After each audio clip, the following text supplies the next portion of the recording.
بسم اللہ الرحمن الرحیم۔ نبی علیہ السلام نے فرمایا کہ جس نے رمضان کے مہینے کے روزے رکھے ایمان اور احتساب کے ساتھ، اس کے پچھلے گناہ معاف کر دیے جاتے ہیں۔ اس سے پہلے بیان کے اندر بتایا گیا تھا کہ ایمان خالص ہونا بہت ضروری ہے۔ جس کی عقائد کے اندر شرک ہے، وہ اللہ کے علاوہ کسی اور کو داتا، دستگیر، مشکل کشا، حاجت روا اور غوث اور غوث العظم اور واسطے وسیلے یا رکوع اور سجدے یا تعویذ ڈنڈے یا جمہوریت کے شرک، جس میں بھی وہ مبتلا ہے، ایسوں کے اوپر یہ رمضان کا مہینہ نہیں ہے۔ رمضان کا مہینہ صرف ان لوگوں کے لیے جن کا ایمان بالکل خالص ہو، کسی فرقے سے ان کا کوئی تعلق نہ ہو، نہ بریلوی، نہ دیوبندی، نہ اہل حدیث، نہ سلفی، نہ چکڑالوی، سروردی، نقشبندی، چشتی، کسی بھی مسلک کی چھاپ ان کے اوپر نہیں ہونا چاہیے۔ ایسے مخلص مومنوں کے اوپر اللہ تعالیٰ نے صوم کا یہ مہینہ فرض کیا ہے۔ آج اس بیان کے اندر آپ کو مزید چیزیں بتائی جائیں گی صوم کے حوالے سے۔ اس کی فضیلت بہت زیادہ ہے جو شاید بیان بھی نہ کی جا سکے، اس سے بھی زیادہ، جتنا بھی بیان کیا جائے گا اس سے زیادہ ہے۔ ارکان اسلام میں سے فرمایا صوم رمضان بھی اسلام کے بنیادی ارکان میں سے ایک رکن ہے۔ نبی علیہ السلام نے فرمایا کہ اسلام کی بنیاد 5 چیزوں پر ہے، اس بات کی شہادت کہ اللہ کے سوا کوئی الہ نہیں اور محمد صلی اللہ علیہ وآلہ وسلم اللہ کے رسول ہیں، صلاۃ قائم کرنا، زکوٰۃ ادا کرنا، حج اور رمضان کے صیام۔ ایک دوسری روایت میں نبی علیہ السلام نے اللہ کی بندگی، اس کے ساتھ شرک نہ کرنے، صلاۃ قائم کرنے، زکوٰۃ دینے اور رمضان کے روزے رکھنے کو ہی اسلام بتایا۔ وفد عبد القیس کو نبی علیہ السلام نے جنت میں جانے والی جو 4 باتیں بتائیں، ان میں رمضان کے روزے رکھنا بھی شامل تھا۔ احادیث میں صوم رمضان کی بے انتہا فضیلت بیان کی گئی ہے۔ نبی علیہ السلام نے فرمایا قسم اس ذات کی جس کے قبضے میں میری جان ہے، اللہ کے نزدیک صائم یعنی روزے دار کے منہ کی بو یعنی مشک کی خوشبو سے زیادہ اچھی ہے۔ یہ بہت ہی اچھی خوشبو ہوتی ہے، اس سے بھی زیادہ اللہ تعالیٰ کو روزے دار کے منہ کی جو ایک کھانا وغیرہ نہ کھانے کی وجہ سے بدبو سی پیدا ہو جاتی ہے، اللہ کو یہ پیاری ہے۔ اس میں اللہ کا ایک معیار بھی سامنے آتا ہے کہ اللہ تعالیٰ ان ظاہری چیزوں کو نہیں دیکھتا ہے، وہ بندگی کے تعلق کو دیکھتا ہے، کون اللہ کا فرما بردار ہے، کون اللہ سے ڈرنے والا ہے، اسی حساب سے اس کا درجہ بنتا ہے، مرتبہ بنتا ہے اللہ کے ہاں۔ فرمایا صائم میرے لیے اپنا کھانا پینا اور شہوت چھوڑتا ہے، روزہ میرے لیے ہے اور میں خود ہی اس کی جزا دوں گا، اور ایک نیکی کے بدلے 10 نیکیوں کا ثواب ملے گا۔ یعنی روزے کے بارے میں فرمایا کہ اس کی تو اللہ تعالیٰ خود ہی دے گا، باقی عام حالات میں نیکیوں کی 10 سے شروع ہوتی ہے جزا، اور 700 گنا تک اس سے بھی زیادہ اللہ تعالیٰ بڑھا دیتا ہے۔ یہ صائم کا انتہائی اعزاز و اکرام ہے کہ مالک نے اس کے صوم کی نسبت اپنی ذات شریفہ کے ساتھ فرما دی۔ صوم کا اللہ کے لیے ہونے کا یہ مطلب ہو سکتا ہے کہ صوم کا معاملہ بندے اور رب کے درمیان ہے۔ صلاۃ، زکوٰۃ، حج وغیرہ جو عبادات دوسرے لوگوں کے مشاہدے میں بھی آ سکتی ہیں، لیکن صوم تو ایسی کیفیت کا نام ہے جسے دوسرے نہیں دیکھ سکتے، اور یہ واقعی درست ہے کہ بندہ کھانا پینا وغیرہ صرف اللہ کی وجہ سے چھوڑتا ہے، ورنہ وہ یہ کام چھپ کر بھی کر سکتا ہے۔ وضو کے دوران کلی کرتے ہوئے پانی نکل سکتا ہے، کسی کو پتہ بھی نہ چلے گا۔ اسی طرح صوم کی دوسری پابندیاں بھی وہ خفیہ طور پر توڑ سکتا ہے، لیکن وہ ایسا نہیں کرتا۔ ایسا کرنے میں اسے صرف اللہ کا خوف مانے ہوتا ہے، اسی لیے اللہ نے روزے کی نسبت اپنی طرف فرمائی۔ اس میں ریاکاری بھی نہیں ہو سکتی، اخلاص ہی اخلاص ہوتا ہے، چنانچہ اس کا اجر بھی بے حد و حساب ہے۔ ایک دوسری حدیث قدسی میں ہے کہ اللہ تعالیٰ فرماتا ہے آدم کی اولاد کا ہر عمل اسی کے لیے ہے سوائے صوم کے، بے شک صوم خاص میرے لیے ہے اور میں ہی اس کا بدلہ دوں گا۔ صوم گناہوں کے لیے ڈھال ہے، جب تم میں سے کوئی صوم رکھے تو اسے چاہیے کہ وہ برے کاموں اور چیخو پکار سے بچے، پھر اگر کوئی اسے گالی دے یا اس سے لڑے تو وہ یہ کہے کہ میں صائم ہوں، اور اس ذات کی قسم جس کے ہاتھ میں محمد صلی اللہ علیہ وسلم کی جان ہے، صائم کے منہ کی بو اللہ کو مشک کی خوشبو سے زیادہ پسند ہے۔ صائم کے لیے 2 خوشیاں ہیں، ایک اس وقت جب وہ افطار کرے، اور دوسری اپنے رب سے ملاقات کے وقت جب کہ وہ اپنے صوم کا ثواب دیکھے گا۔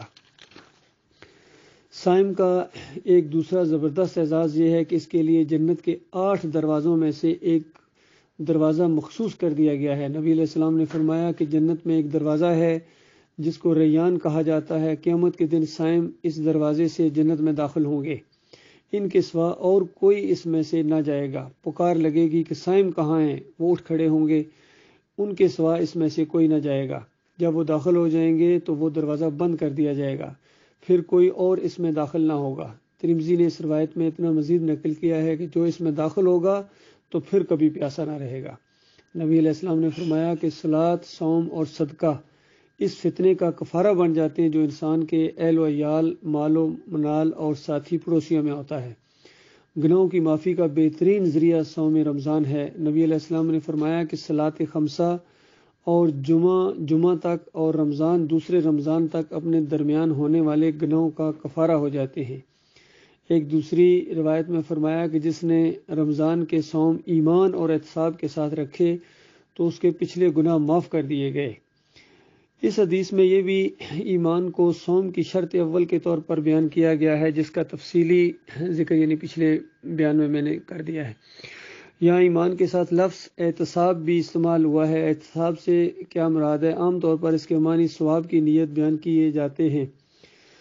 روزے ہی پر کیا موقوف ہر نیک عمل، عبادت کا ہر انداز مسلمان ثواب کی نیت سے ہی کرتے ہیں۔ اس کے دوسرے معنی وہ بھی ہیں جو عام مستعمل ہیں، یعنی حرکات و سکنات کی جانچ پڑتال، اعمال کا جائزہ اور تجزیہ، اور ان پر کڑی نظر کہ وہ احکام شریعہ کے خلاف نہ ہونے پائیں۔ صوم کے مقصد و غرض غیت یعنی تقوی پیدا کرنے کو مد نظر رکھتے ہوئے احتساب کے مخرج ذکر معنی ہی زیادہ صحیح ہیں۔ یہ ان کا خیال ہے اپنا۔ بہرحال یہ دونوں معنی درست ہیں۔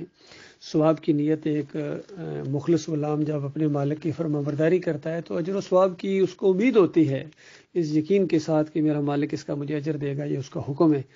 تو اس معنی کو ذرا کم اہمیت دینا یہ مناسب نہیں تھا، لیکن انہوں نے اس پمفلٹ میں لکھ دیا، کیا کیا جائے۔ کیونکہ ایک موقوف حدیث میں تقویٰ کی تشریح اس طرح بیان کی گئی ہے کہ جس طرح ایک تنگ روش جس کے دو دوریے کانٹے اور جاڑیاں ہوں، یعنی ایسا راستہ اس کے دائیں بائیں کانٹے ہوں، سے گزرتے ہوئے کپڑوں کو اچھی طرح سمیٹ کر چلا جاتا ہے کہ مبادا کانٹوں میں الجھ کر پھٹ نہ جائیں، اسی طرح دنیا کی راہ گزر پر چلتے ہوئے اپنے دامن ایمان کو معاصی و منکرات کی خاردہ جاڑیوں سے بچانا ہے۔ حالت صوم میں اپنے اعمال کا احتساب کرنا چاہیے تاکہ کسی معصیت کا ارتکاب نہ ہو، کیونکہ نبی علیہ السلام نے فرمایا کہ جو شخص جھوٹ بولنا اور برے کام نہ چھوڑے تو اللہ کو اس کی حاجت نہیں کہ کوئی اپنا کھانا پینا چھوڑ دے۔ یہ بڑی زبردست بات ہے کہ جب جھوٹ بولنا اور بری باتیں چھوڑنے سے اللہ تعالیٰ یعنی اگر کوئی نہیں چھوڑتا ہے تو اللہ تعالیٰ اس کو صوم قبول نہیں کرتا ہے۔ اللہ کو کوئی ضرورت نہیں پڑے کہ یہ بھوکا پیاسا رہے۔ تو جن کے عقیدے کے اندر شرک آ جائیں، کم از کم موٹے موٹے 3 شرک جن کے اندر آ جائیں، بتاؤ اللہ تعالیٰ کو کیا پڑے کہ یہ بھوکے پیاسے رہیں۔ شرک تو سب سے بڑا گناہ ہے، جرم ہے، ظلم عظیم ہے۔ تو یہ ان کا یہی انداز ہے کہ اونٹوں کو نگلنا، ہاتھیوں کو نگلنا اور مچھروں کو چھاننا، تو یہ معاملہ ایسے سمجھیے اس بات کو۔ دوسری جگہ فرمایا کتنے ہی روزے دار ایسے ہیں جن کو روزوں سے سوائے پیاس کے کچھ نہیں ملتا، اور کتنے رات کو قیام کرنے والے ہیں کہ ان کو جاگنے کے سوا کچھ نہیں ملتا۔ تو آپ اندازہ لگائیے، اس طرح کی روایت بھی ہیں کہ اگر کوئی جھوٹ بولنا نہیں چھوڑتا ہے، چیخو پکار نہیں چھوڑتا ہے، تو اس کی راتیں جاگنا بھی بیکار ہیں، صوم بھی بیکار ہیں، تہجد گزاریاں بھی بیکار ہیں۔ تو آج امت مسلمہ کی ایک عظیم اکثریت ہے وہ تو شرک میں مبتلا ہے۔ شرک والوں کو روزے بتائیے کہاں جائیں گے؟ تو یہ بہت زیادہ قابل غور بات ہے ان کے لیے، خاص کر محمد حنیف اینڈ کمپنی کے لیے اور اس میں انور سلطان کے لیے جنہوں نے یہ کتابچہ لکھا ہے۔ روت حلال یعنی چاند کا دیکھنا۔ رمضان کے روزے رکھنے کے لیے نبی علیہ السلام نے فرمایا کہ چاند دیکھ کر روزے شروع کرو اور چاند دیکھ کر ہی موقوف کرو۔ اگر ابر چھا جائے یعنی وہ اس وجہ سے رمضان کا چاند نظر نہ آ سکے تو شعبان کے مہینے کے 30 دن پورے کرو اور اگلے دن سے روزہ رکھو۔ نبی علیہ السلام نے رمضان کے مہینے کا خاص اہتمام فرماتے تھے اور اس کے انتظار میں دن گنتے تھے۔ عائشہ رضی اللہ تعالیٰ عنہ فرماتی ہیں کہ رسول اللہ صلی اللہ علیہ وسلم شعبان کی تاریخوں کو اچھی طرح یاد رکھتے تھے اور اس کے علاوہ کسی اور مہینے کا ایسا اہتمام نہ فرماتے۔ رمضان کا چاند دیکھ کر روزے شروع فرماتے۔ اگر اس دن ابر ہوتا تو شعبان کے 30 دن پورے فرماتے، پھر روزے رکھنا شروع کرتے، اور جب چاند نظر آتا تو آپ صلی اللہ علیہ وسلم یہ دعا فرماتے: اللہم احلہ علینا بالامن والایمان والسلامتی والسلام ربی وربک اللہ۔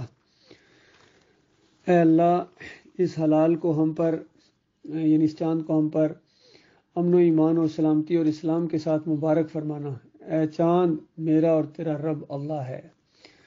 ایک روایت میں نبی علیہ السلام کا حکم بھی مروی ہے کہ رمضان کے لیے شعبان کے مہینے کی گنتی کرتے رہو۔ مطلع ابر آلود ہونے کی وجہ سے اگر 29 شعبان کی شام میں چاند نظر نہ آئے تو اگلا دن مشکوک ہوگا کہ یہ شعبان کی 30 تاریخ ہے یا رمضان کی پہلی۔ ایسے شک کے دن کا روزہ رکھنے سے نبی علیہ السلام نے منع فرمایا ہے۔ عمار بن یاسر رضی اللہ تعالیٰ عنہما نے فرمایا کہ جس نے اس دن روزہ رکھا اس نے نبی علیہ السلام کی نافرمانی کی، یعنی شک کا روزہ رکھنا۔ ایک روایت میں نبی علیہ السلام نے شعبان کے آخری دنوں میں روزہ رکھنے سے منع فرمایا ہے۔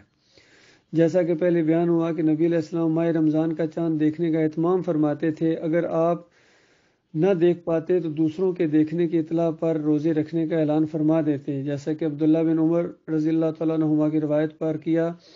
موجودہ دور میں رویت حلال کمیٹیاں جو چاند کی اطلاع دیتی ہیں وہ اس شرط پر پوری اترتی ہیں کیونکہ ان کی اطلاع مصدقہ ذرائع سے ہوتی ہے۔ ہر شہر و ملک کے لوگ اپنے اپنے علاقوں میں چاند دیکھ کر روزے رکھیں یا چھوڑیں، کیونکہ معاویہ رضی اللہ تعالیٰ عنہ نے جمعے کی رات کو شام میں رمضان کا چاند دیکھا تھا، لیکن مدینہ میں عبداللہ بن عباس رضی اللہ تعالیٰ عنہ نے افطار کی شب دیکھا تھا اور انہوں نے مدینے والوں کے لیے معاویہ رضی اللہ کی روایت کو تسلیم نہیں کیا۔ اپنے علاقے میں رویت حلال نہ ہو تو مضافات کی رویت حلال پر حکم نافذ کیا جائے، یعنی قریبی جگہوں پر۔ مدت صوم: روزہ طلوع فجر یعنی صبح صادق سے مغرب تک جاری رہتا ہے۔ ابتدا میں روزے کی مدت طویل تھی۔ اس کا قاعدہ یہ تھا کہ اگر روزہ افطار کیے بغیر کوئی سو جاتا تو پھر وہ اگلے دن غروب آفتاب سے پہلے تک کچھ کھا پی نہیں سکتا تھا۔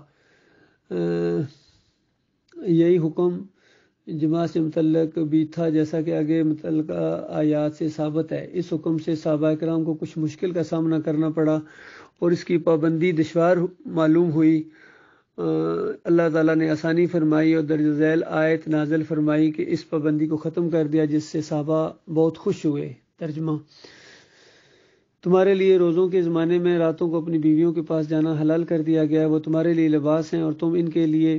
اللہ کو معلوم ہو گیا کہ تم لوگ چپکے اپنے آپ سے خیانت کر رہے تھے، مگر اس نے تمہارا قصور معاف کر دیا اور تم سے درگزر فرمایا۔ اب تم اپنی بیویوں کے پاس شب باشی کرو اور اللہ نے جو چیز تمہارے لیے لکھ رکھی ہے یعنی اولاد، اسے طلب کرو اور کھاؤ پیو یہاں تک کہ تم کو سفیدی سحر کی دہری شب کی سیاہ دہری سے نمایاں نظر آ جائے، پھر روزہ رکھ کر رات تک پورا کرو، اور جب تم اعتکاف میں ہو تو ان سے مباشرت نہ کرو، یہ اللہ کی مقرر حدود ہیں، ان کے قریب نہ پھٹکنا۔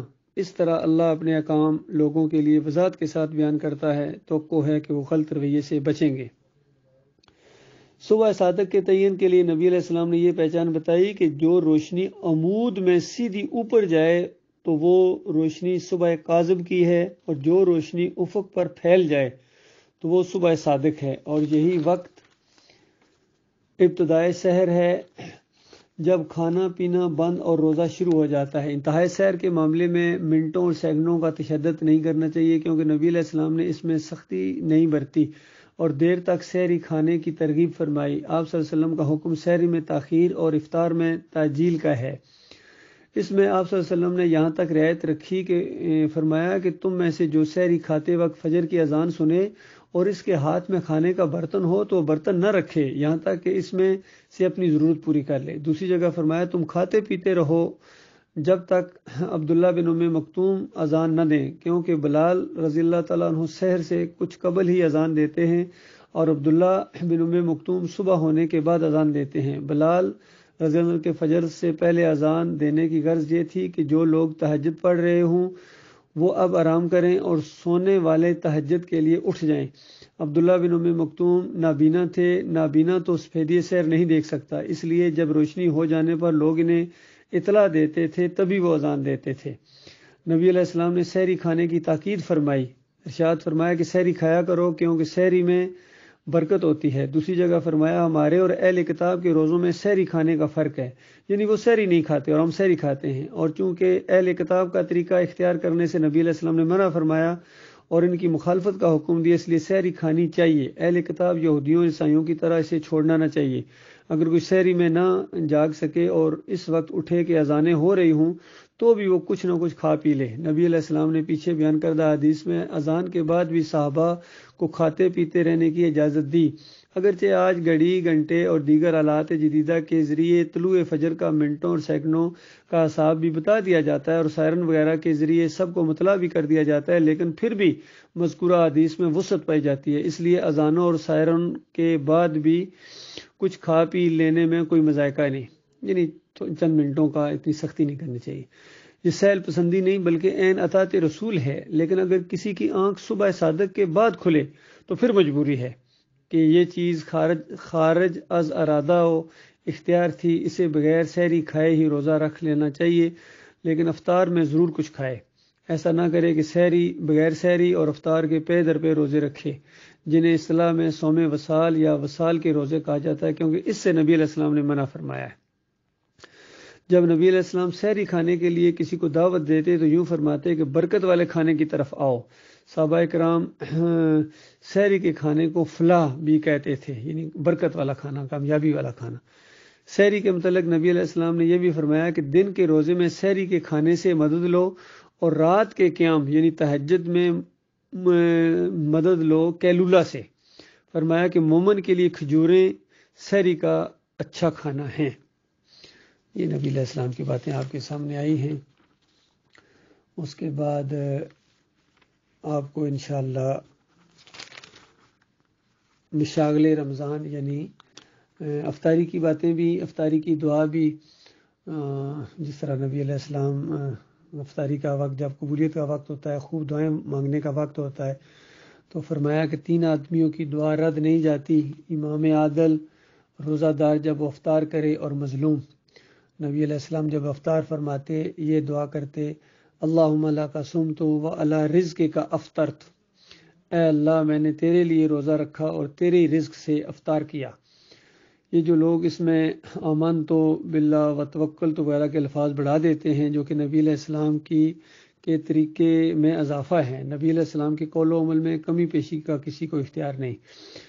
عبداللہ بن عمر بن عاص رضی اللہ تعالیٰ عنہما اس طرح دعا کرتے: اللہم انی اسألک برحمتک التی وسعت کل شیء ان تغفر لی، اے اللہ میں تیری اس رحمت کے ذریعے جو ہر شے پر چھائی ہوئی ہے تجھ سے سوال کرتا ہوں کہ تو مجھے معاف کر دے۔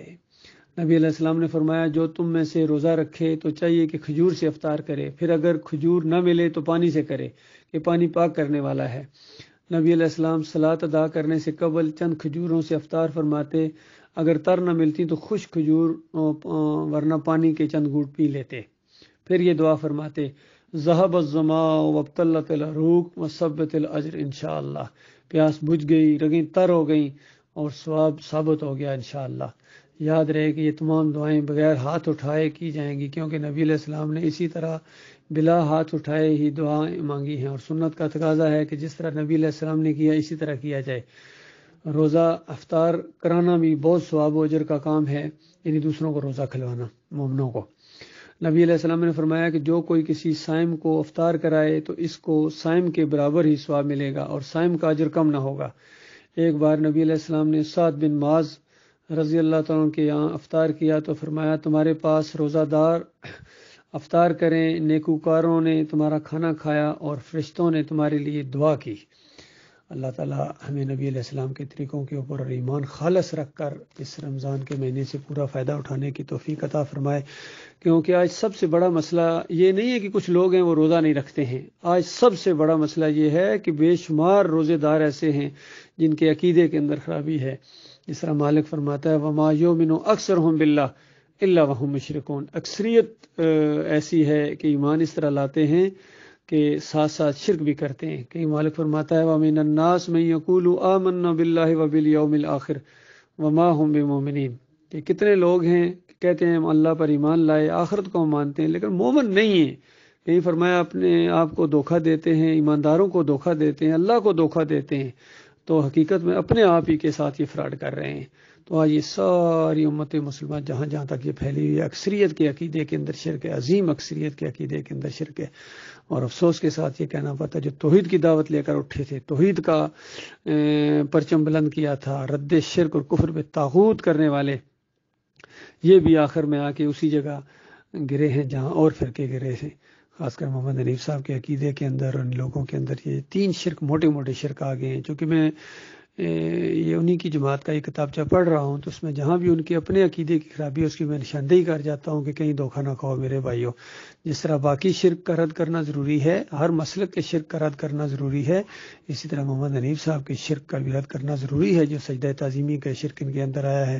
پھر یہ کہ عیسیٰ علیہ السلام کو اللہ تعالیٰ نے اپنی صفت معجزانہ طور پر دے دی، پھر یہ کہ اللہ تعالیٰ جب چاہے اپنی صفت جس کو چاہے دے دے۔ تو ایسے عقیدے رکھنے کے بعد پھر ان کے اوپر صوم نہیں ہے بھائی، پھر ایسے لوگوں کے اوپر کوئی اللہ کی طرف سے اعمال نہیں ہے، نہ صلاۃ ہے، نہ صوم ہے، نہ حج ہے، نہ عمرہ ہے، جب تک یہ سچی توبہ نہ کریں۔ اللہ تعالیٰ غور و فکر کرنے کی توفیق عطا فرمائے۔